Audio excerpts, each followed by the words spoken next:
Sometimes when you're still trying to put the puzzle pieces together in an investigation, the best thing you can do is circle back around to the beginning and go over evidence you already have. In fact, that's likely how Richard Allen was captured, as there was information that was tucked away in a file to the best of our knowledge that showed that Allen came forward early on in the investigation saying he was out on the bridge that day, and well, all of us know the result of that. That was the reason why I decided to go back and look at Kayla's story. This will be the third time I've revisited Kayla's story. But we now have, thanks to the podcast The Murder Sheet, an admission, or not an admission necessarily, but Kegan Kline saying that the Kayla story is complete BS.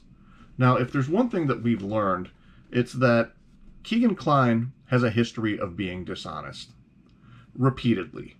Now, the difficult thing here is, because of that, it's hard for investigators to sift through what's true and what's not. But by the end of this video, I'm confident you're going to really be interested at some of the things that you see and hear. Here we go. Let's start with this at the 4-minute mark on the Murder Sheets, the Delphi murders, footage of the Murder Sheets interview with Kegan Kline.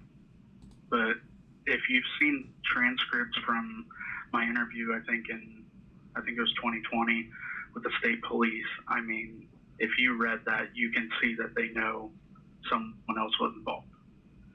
You know, I mean, they say to me they know it for a fact, 100%. I mean, and what's crazy about that is So, that's him relaying that state police have told him that they believe somebody else is involved, which we know because they've admitted that in court already.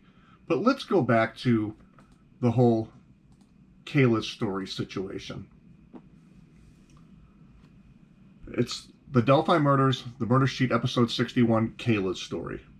She talks about allegedly meeting, or supposed to be meeting, Klein in a park at Foster Park.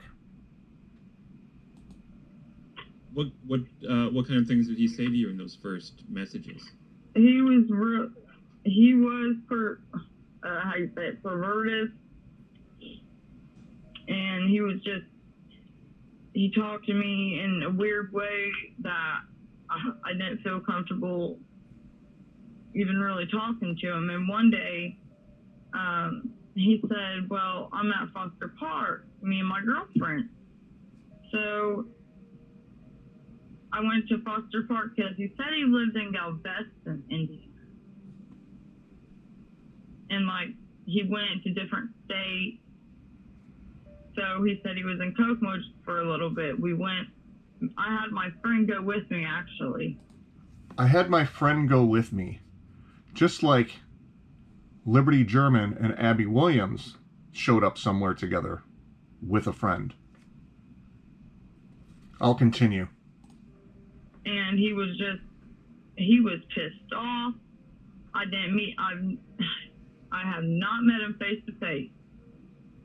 And he sent me a really, really, really shitty message and said, you know, I should cut your throat for this and watch you bleed out, blah, blah.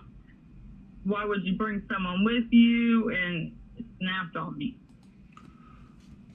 So she's alleging that Kegan Kline messaged her, threatened to cut her throat. And if you listen further in the interview, she alleges that these were messages from when she was like 12 or 13 years old, when Kayla was younger, from a person that she's alleging is Klein. And that these were on Facebook. Now that's important, so remember that. That's really horrible. Do you still have these messages that he sent you? You know, I got married, and I got a whole new Facebook. It's under my Facebook page when I was 12 and 13 years old. So if that's the truth, investigators should be able to circle back, and I'm sure that Mark Zuckerberg and Facebook keep archives even back to when somebody's 12 or 13, if investigators wanted to look and verify Kayla's story. It would probably have some sort of a footprint that would show where that Facebook account message originated from, what device, etc., etc. So there may be more physical evidence here that they have or have not looked at. I'm hoping they've done their due diligence and want down that rabbit hole, because obviously that's extremely important. Now let's go back to Kegan Kline and the murder sheet interview here for the last few minutes of this video. Right about the 10:06 mark, and he starts talking about, well, the murder sheet says, "Are you remorseful?" Got it. I know when we've texted, you mentioned, I think at one time we asked you, do you have remorse for the things that you admitted to? That was after, it seemed to be going towards a guilty plea. And I'm just curious, is that still the case? Oh yeah, of course. Yeah. I mean, yeah, I'm a human being. I don't think anything I did was okay. He doesn't think anything he did was okay. But then let's go to the 10:53 mark, where he again tries to minimalize. It's just sickening. So you're saying you're not guilty of everything you pled to in court a month ago? Yeah. But I had Can no you be more choice. specific and say what things you're not guilty of? I mean, there was a solicitation charge. I know it wasn't me because I've never talked to that girl. We could go on and on and on about all of the things here that he doesn't want to take accountability for, but let's go to 11:48 here. Question, though, not specifically about the case. I mean, do you feel you have information to speak with authorities on that case? I've already tried.